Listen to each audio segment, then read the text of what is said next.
এই Russell viper 100 বছর আগেই কিন্তু বাংলাদেশ থেকে প্রায় বিলুপ্ত হয়ে গেছিল। এটা সাহারা মরুভূমিতে পাওয়া যেত, আরব বিশ্বের বিভিন্ন দেশে পাওয়া যেত। বাংলাদেশে কিভাবে আসলে এই সাপটা?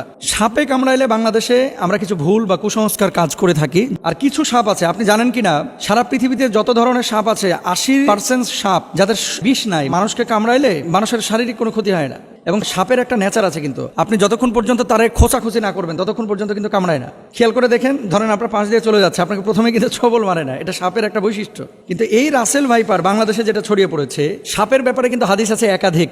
এবং এক্ষেত্রে আব্দুল্লাহ ইবনে ওমর রাদিয়াল্লাহু তাআলা আনহু, তিনি সাপ দেখলেই কিন্তু দৌড়ান দিতেন এবং মারতেন। আপনি বলবেন যে হুজুর কেন তিনি মারতেন? নবীজি সাল্লাল্লাহু আলাইহি ওয়াসাল্লাম এক প্রকার সাপের ব্যাপারে খুব সতর্ক করেছিলেন সাহাবীদেরকে। কোন সাপ? দেখেন, নবীজি সাল্লাল্লাহু আলাইহি ওয়াসাল্লাম সেই সাপের ব্যাপারে, আনা আয়েশা রাদিয়াল্লাহু তাআলা আনহা ক্বালাত আমরা রাসূলুল্লাহ সাল্লাল্লাহু আলাইহি ওয়াসাল্লাম বিকতলি জিত্তুফিয়াতাইনে ফাইন্নাহু ইয়ালতামিসুল বাসার ওয়া ইউসিবুল হাবাল। আয়েশা রাদিয়াল্লাহু তাআলা আনহা থেকে বর্ণিত, তিনি বলেন রাসূল আকরাম সাল্লাল্লাহু আলাইহি ওয়াসাল্লাম পিঠে দুটি সাদা রেখা বিশিষ্ট বিষধর সাপ মেরে ফেলার নির্দেশ দিয়েছেন, কারণ তার দৃষ্টিশক্তি কেড়ে নেয় এবং গর্ভস্থ সন্তানের উপরে বিরূপ প্রতিক্রিয়া সৃষ্টি করে। গর্ভে যে সন্তান থাকে, এরকম কোন মাকে যদি এই সাদা রেখা বিশিষ্ট সাপ দংশন করে, তাহলে সেই সন্তানের উপরে ইফেক্ট করে, মায়ের উপরে ইফেক্ট করে। এটা নবীজি নিজে বলেছেন। কোথায় আছে হাদিসটি? এই হাদিসটি আম্মাজান আয়েশা সিদ্দিকা রাদিয়াল্লাহু তাআলা আনহা থেকে বর্ণিত।